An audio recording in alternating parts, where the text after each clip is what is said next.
सदगुरु बता रहे हैं 7 सूत्र खुशहाल जिंदगी के लिए। सूत्र नंबर 1, एक चीज को नष्ट कीजिए। 1 मिनट के लिए सोचें कि आपके जीवन में कम से कम एक गैर जरूरी चीज कौन सी है और उसे आज ही खत्म कर डालें। खत्म करने से मेरा मतलब यह नहीं है कि आप अपने बॉस, सास या पड़ोसी को खत्म करने के बारे में सोचने लगे। आपको खुद से संबंधित किसी चीज को नष्ट करना है जो आपके जीवन के लिए जरूरी नहीं है। मैं अपने गुस्से को खत्म कर दूंगा जैसी बातें आमतौर पर यूं ही बोली जाती है, और इसे आप सिर्फ निश्चय से ही हासिल नहीं कर सकते। इसके लिए जागरूकता की जरूरत होती है। किसी एक चीज के बारे में सोचिए जिसके बिना आपका जीवन बेहतर होगा और जिसके बारे में आप आज एक ठोस कदम उठाएंगे, चाहे वह कितनी भी छोटी बात हो। किसी छोटी सी चीज को लेकर तय कर ले कि अब चाहे जो हो जाए आप वह काम नहीं करेंगे। मैं अब गुस्सा नहीं करूंगा। यह बात झूठ होगी, क्योंकि गुस्सा करना या न करना अब तक आपके काबू में नहीं है। मगर आप ऐसा कुछ सोच सकते हैं कि मैं गलत शब्द नहीं बोलूंगा। कोई ऐसी चीज चुने जो आप कर सकते हैं और करेंगे।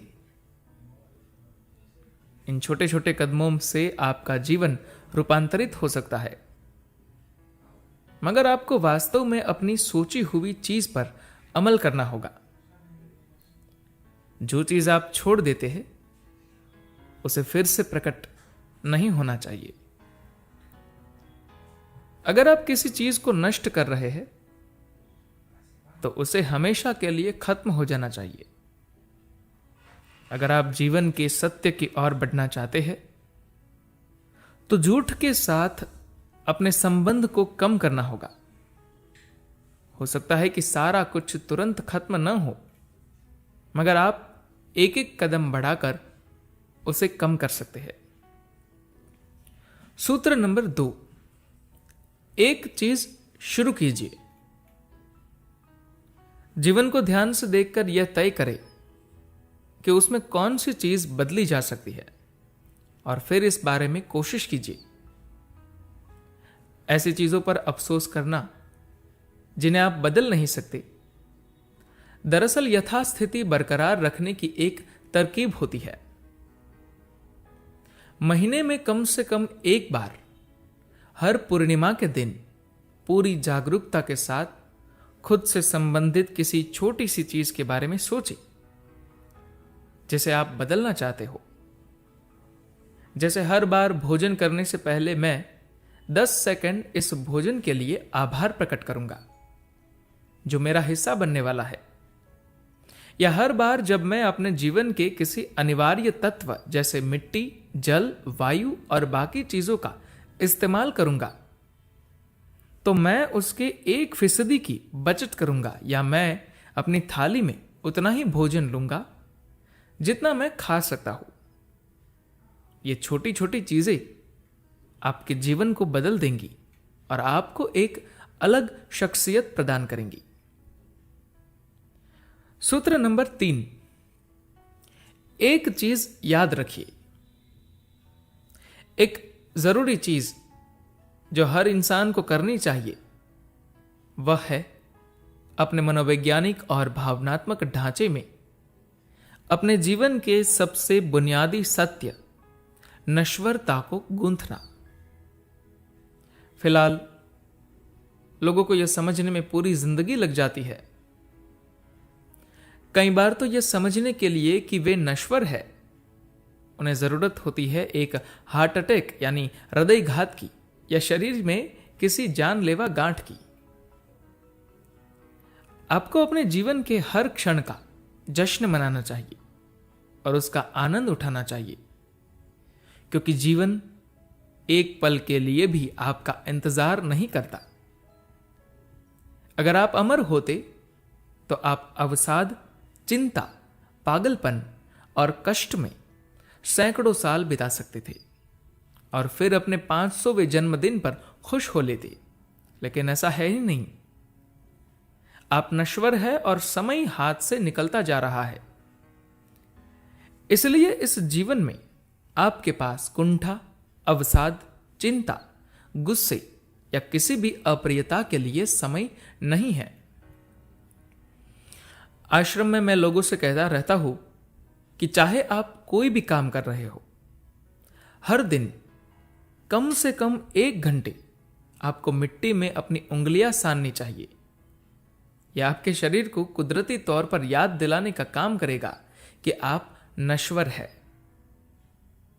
सूत्र 4, जीने का समझदारी भरा तरीका अपनाइए।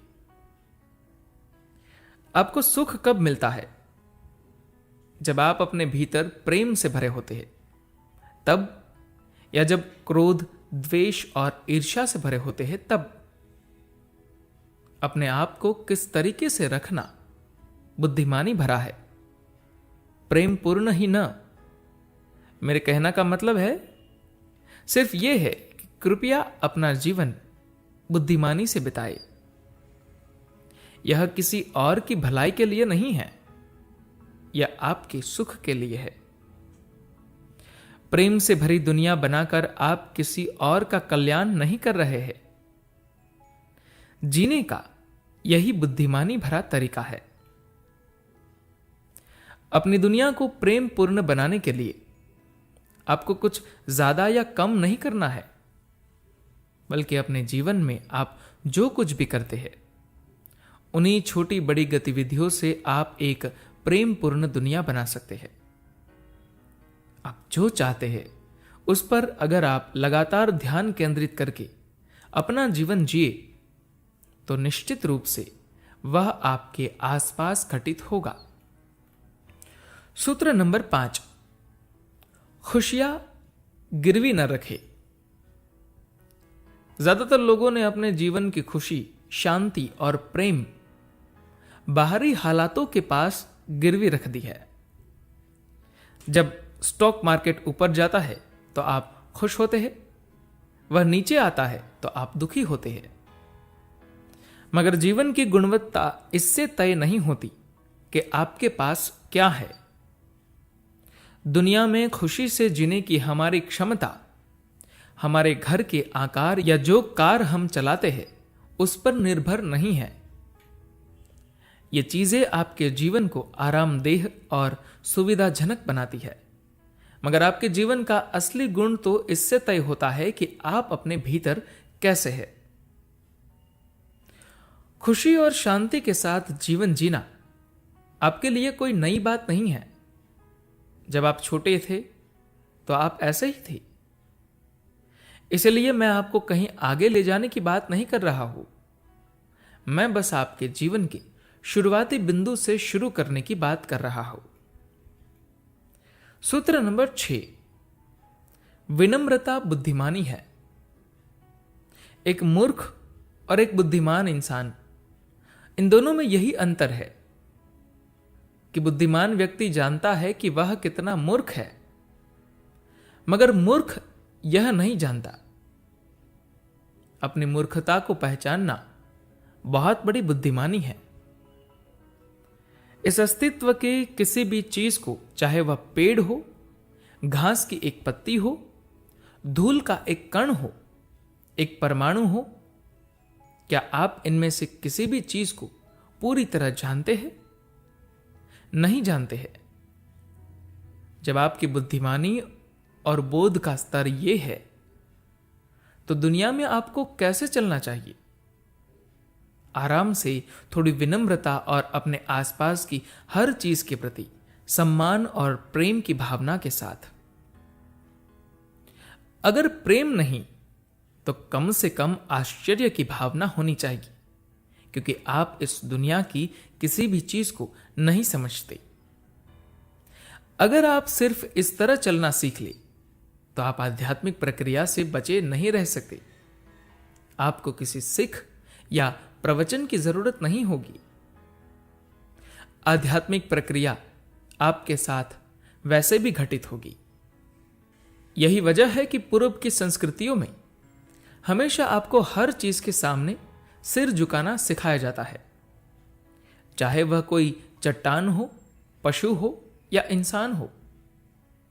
जिस धरती पर आप चलते हैं, जिस हवा में सांस लेते हैं, जिस जल को पीते हैं, जिस भोजन को खाते हैं, जिन लोगों के संपर्क में आते हैं और अपने शरीर तथा मन समेत जिन चीजों का इस्तेमाल करते हैं, उनके प्रति सम्मान का भाव रखने से आपको अपनी हर कोशिश में सफलता मिलती है। सूत्र नंबर 7, जैसे को तैसा देखिए। जिसे आप अपने भीतर की दुनिया कहते हैं, वह सिर्फ आपके आसपास की दुनिया का प्रतिबिंब होना चाहिए। हालांकि यह सोच पूरी तरह से उन नैतिक सिद्धांतों के खिलाफ है जो कहते हैं कि बाहरी और भीतरी दुनिया का एक दूसरे से संपर्क नहीं होना चाहिए, वरना आप अपने आसपास की चीजों से तुरंत प्रभावित होकर भ्रष्ट हो जाएंगे। यह सच नहीं है। आप अपने आसपास की चीजों से तभी भ्रष्ट होते हैं जब आप हर चीज के बारे में अपनी राय बना लेते हैं।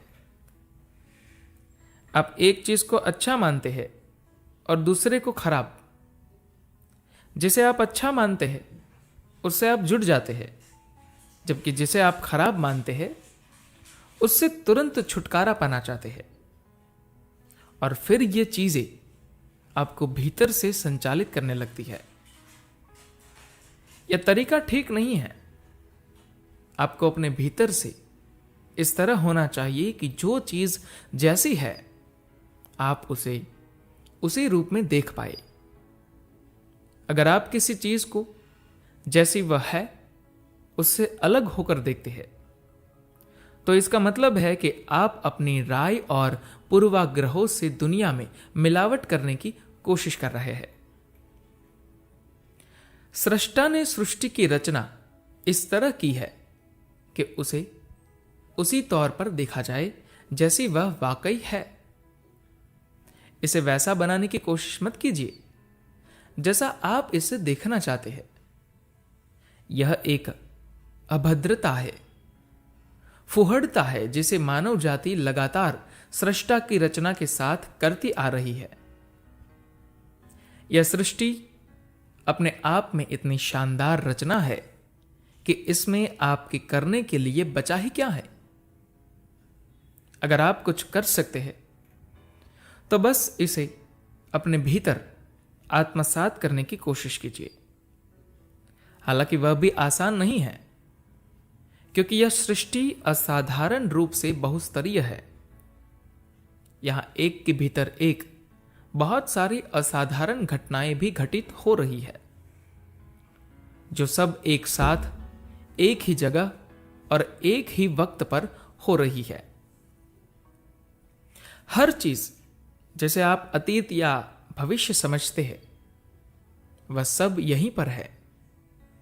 अगर आप हर चीज को उस तरह देखेंगे जैसे वह वाकई है, अगर यह पूरी सृष्टि आपके भीतर प्रतिबिंबित होने लगेंगी, अगर आप अपने भीतर इस सृष्टि को उसी रूप में समा सके जैसी यह है, तो आप सृष्टि के स्रोत ही बन जाएंगे। भीतर और बाहर से इंसान को ऐसा ही होना चाहिए। धन्यवाद।